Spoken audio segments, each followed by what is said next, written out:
लहर किसी की नहीं चल रही है, लहर सिर्फ निर्दलीय उम्मीदवार ओम जी यादव की चल रही है।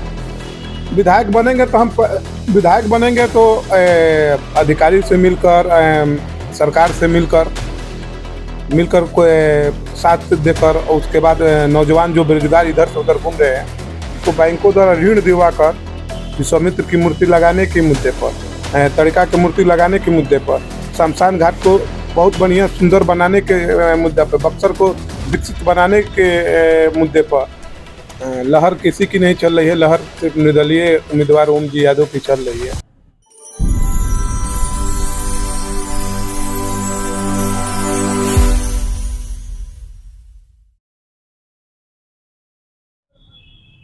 विधानसभा चुनाव 2025 नजदीक है और क्या लगता है कि कैसी लहर चल रही है?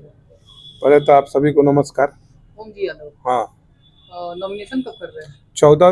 14 तारीख को नॉमिनेशन हो रहा है, 14/10/2025 को सुबह 9 बजे किला मैदान से अनुमंडल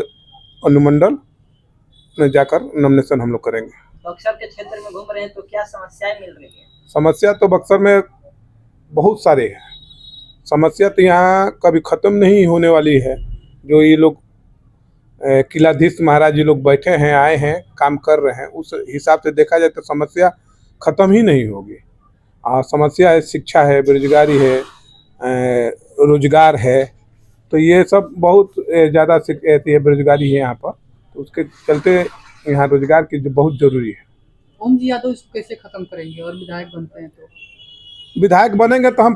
विधायक बनेंगे तो अधिकारी से मिलकर, सरकार से मिलकर कोई साथ देकर, और उसके बाद नौजवान जो बेरोजगार इधर से उधर घूम रहे हैं उनको बैंकों द्वारा ऋण दिलवाकर उनका रोजगार दिलवाया जा सकता है।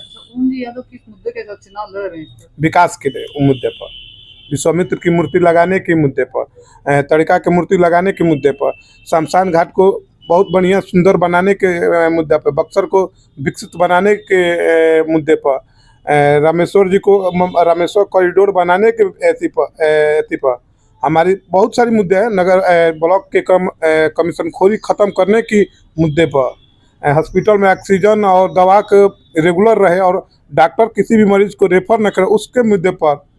मुद्दे तो बहुत है, अभी तो मुद्दे की बहुत लाइन लग जाएगी। क्या समाजसेवी आप इसीलिए कर रहे थे कि ताकि चुनाव में उतर सके? समाजसेवी नहीं है हम बक्सर का बेटा है और समाजसेवी हम अपने नाम को भी, हाँ, बक्सर के बेटा है और हम कभी अपने नाम के आगे समाजसेवी नहीं लिखते हैं। बाकी कुछ लोग लिख देते हैं उसके नहीं, बाकी हम अपने नाम के आगे समाजसेवी नहीं लिखते हैं आपका भाई बेटा, यही लिखते हैं, समाजसेवी नहीं। बक्सर में चुनाव लड़ने का एक ही मुद्दा है कि सिर्फ बक्सर के विकास की बात करने के लिए, बक्सर की रोजगार की बात करने के लिए, और बक्सर विकसित कैसे हो पूरा बिहार में और पूरा भारत में, कैसे इसकी पहचान बने, उसके मुद्दे पर। क्या संदेश रहेगा बक्सर वासियों से? बक्सर वासियों से ये मेरा निवेदन है कि इस बार जाति और पात और पार्टी से हट कर मतदान कीजिए। आपके बक्सर का बेटा, बक्सर का लाल चुनाव मैदान में लड़ रहे हैं आपके बल पर, और आप लोग कहे हैं इसलिए चुनाव लड़ रहे हैं, तो इस बार भरपूर मेरा सहयोग कीजिए ताकि हम आप लोग की उम्मीद पर खड़े उतर सके। वर्तमान विधायक जी को टक्कर देंगे? वर्तमान विधायक जी का तो टिकट अभी कंफर्म नहीं हुआ, वो तो अभी दिल्ली पटना किए हैं, तो उनका तो ऐसे ही पानी अभी छूट रहा है। अभी उन टिकट लेकर आए तब तो हमसे उनका टक्कर होगी। जनता नेताओं की तरफ हम गए थे तो वहाँ पर विरोध हो रहा है उनका विरोध इसलिए हो रहा है कि जासो रोड का पूरा ही किसी भी 10 बरस में कोई कार्य नहीं किए हैं, और आप जाइएगा तो बड़ा गड्ढा बना हुआ है रोड पर, और आने जाने का कोई सुविधा नहीं दीजिएगा। 10 बरस से विधायक के जनप्रतिनिधि है, उस पर आवाज़ भी नहीं उठाए हैं कि हम ये इसके चलते नहीं बन रहा है, तो विरोध तो होगा ही। हम ही नहीं करेंगे तो मेरा भी विरोध होगा, ये तो जाहिर सी बात है। अगर आपको जनता सदन में भेजती है मौका देकर, पहला काम ऐसा कौन करेंगे बक्सर के लिए?